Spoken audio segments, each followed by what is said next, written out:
Help me reach 1,000 subscribes. Support the video with a like and leave your thoughts in the comments. I read every comment. Thanks. I never thought confidence could sound like a threat until Elizabeth said it to my face.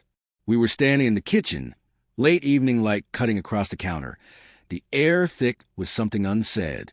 We had been circling the same argument for months, the kind that never really ends, just pauses until someone exhales too loudly.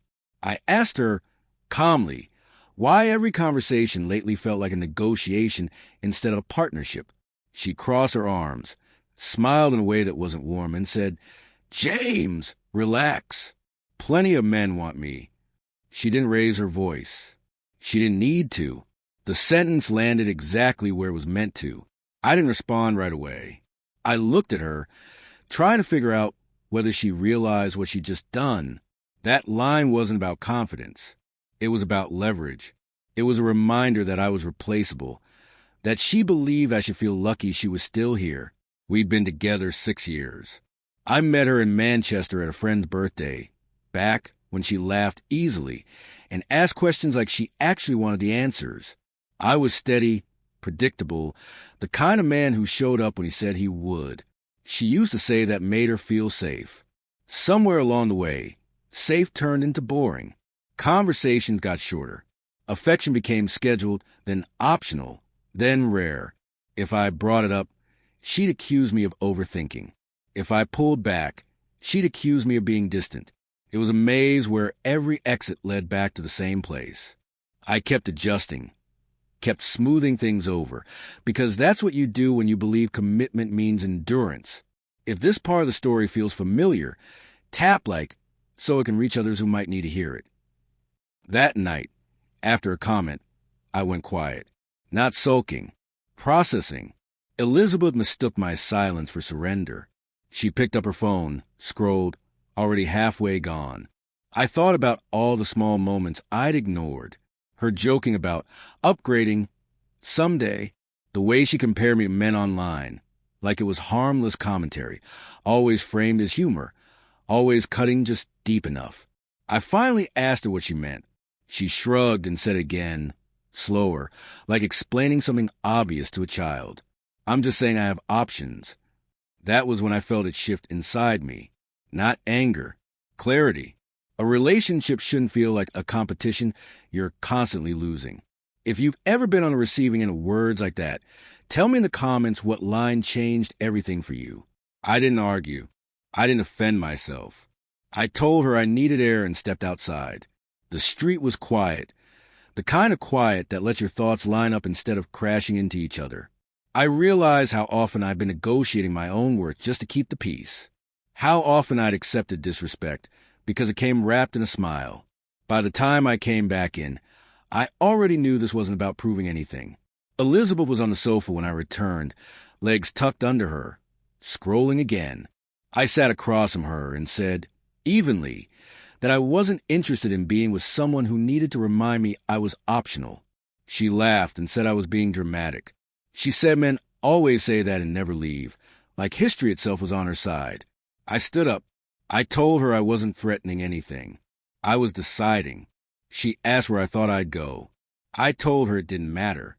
What mattered was that I wasn't staying where I was being measured against imaginary alternatives. Comment the word enough. If you believe respect shouldn't be conditional. I packed the bag quietly. No slamming doors. No speeches. Elizabeth followed me down the hall. Listing reasons, I was overreacting. At the door, she said that line one more time, softer now, like reassurance. "You know I have choices." I looked at her and said, "Then you won't miss me." I walked out before she could answer. I didn't feel brave. I felt done, and that felt like the beginning of something unfamiliar, uncertain, but finally honest, shaped by self-respect rather than fear or habit. I didn't go far that night. I drove until the city thinned out and parked near the river. Engine off, hands resting on the wheel longer than necessary. The silence felt loud at first, then steady. I checked my phone once. No messages. That should have hurt. But instead it confirmed what I'd already known. I wasn't being chased because I was never being valued. By morning, I had arranged to stay with a colleague for a few weeks and started looking for a small place of my own. Nothing dramatic, just forward motion. Elizabeth texted 2 days later. Not an apology. A question. Are you seriously doing this? I replied with one sentence and put the phone down. Yes, that was it. No explanation, no justification. I wasn't interested in debating a decision that came from finally listening to myself. She sent another message later that afternoon, this one sharper, accusing me of abandoning her over one stupid comment. I didn't respond. Words don't exist to convince someone who never wanted to understand. The shift came quietly after that. Mornings felt lighter. I noticed how much energy I've been spending bracing myself for subtle digs, half-jokes, comparisons. Without them, my mind felt clearer. I wasn't euphoric. I was grounded. There's a difference. I started running again before work. Cooking meals I actually enjoyed, reconnected with people I'd slowly drifted from. None of it felt like reinvention. It felt like retrieval. A week later, Elizabeth showed up at my office unannounced. She looked different, less certain, like someone who expected a script and didn't get one. We stood outside, the conversation awkward from the start. She said she hadn't meant it the way I took it. She said everyone knows attractive people have options, and that I was being insecure. I listened without interrupting. When she finished, I told her calmly that confidence doesn't require an audience, and love doesn't come with disclaimers. She asked if I was seeing someone else. I shook my head. That wasn't the point. The point was that I no longer wanted to be with someone who needed to remind me I could be replaced. Her frustration surfaced then. She said I was throwing away something good over pride. I told her it wasn't pride. It was boundaries. There's a difference, and confusing the two is how people stay stuck. She didn't have a reply for that. She just nodded, said she hoped I didn't regret it, and walked away. I watched her leave without the ache I expected. Closure doesn't always feel emotional. Sometimes it feels factual. That evening, I sat alone in my new flat, boxes half unpacked, and thought about how easy it is to mistake being chosen for being respected.